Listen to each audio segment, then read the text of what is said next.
айтпала осы қыз жібекті неге қоймаймыз? Қыз жібек білмейтін қазақ жоқ. Бұл қазақ та біледі, қырғыз да біледі, түрікмен де біледі. Осыны жаздырайық, кімге жаздырамыз деп сөйледі. Осы Ғабитке жаздырса қайтеді деп сөйледі. Сосын маған хат жазып бер, мен Ғабитке барып бер. Осы 2 айдың ішінде, 1 айдың ішінде осы либресін жазып берсін. Алып келдім мен Ғабитке, оқып көрді, тым асығыстау ғой мынау. 1 айдың ішінде мен қалай жазамын деп. Сонан жарайды, ақылдасармыз деп. Сен де керек боласың маған.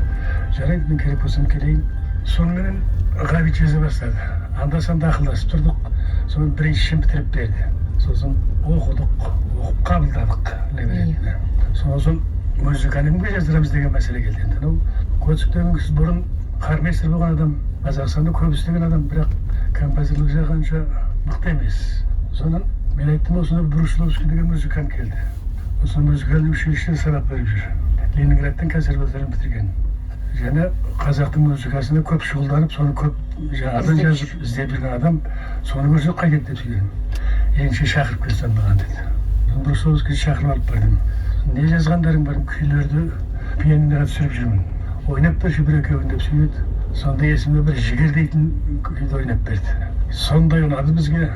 Және өзі жақсы пианист қой. Сосын тағы бір екі күйлерді ойнады. Сосын жүргенім айтайын, мынау мықты ғой. Осыған берейік деп сөйледі. Сосын ар жерде сөйлестік. Осындай сен мынау қазақтың атақты қыз жібек дейтін поэмасы бар. Соған музыка жазуға қалайсың деп. Егер жәрдем берсеңіздер, жасайын деп сөйледі. Жәрдем кім керек саған? Маған жәрдем Қанабек керек, Құрманбек керек, Манарбек керек, Нишанин керек. Осылар бәрі жабылып жәрдем берсе, музыканы таңдауға мүмкіндік берсе, сонымен осы жазайын деп сөйледі. Сонымен бәріміз жинап алып жүрген, ал енді жабыла осыған көмектесіңдер. Қыз жібек қандай енді айту керек, Төлеген қандай енді айту керек, Бекежан қандай енді. Мынау Затаевичтің 1500 әні бар, соны сен таңдандар. Және Әміренің қандай жақсы әні бар екен білетін, Исаның қандай жақсы әні бар екен, Арғынбаевтың қандай жақсы әні бар, Лекеровтың қандай жақсы, Құранбектің қандай білетін әндері бар. Осылардың бәрін естіртіңдер. Сендер қазақтың музыкасының мағынасын білесіңдер, не үшін айтылғанын білесіңдер. Қайғыланды қайыр айту керек, күлдіргенді қайыр айту керек. Сонымен театрдың ішінде бәріміз жиналамыз күнде. Бұрын жазылмаған әндердің бәрін айтады, Әмірен айтып жатыр. Терме керек болады, терме іздейміз. Бір жылауға қайғылан керек болады, оны іздейміз.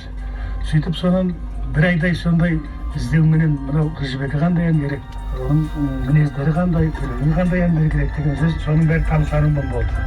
Сол 1 айда түгел болмағанменен негізгі желісін құрдық.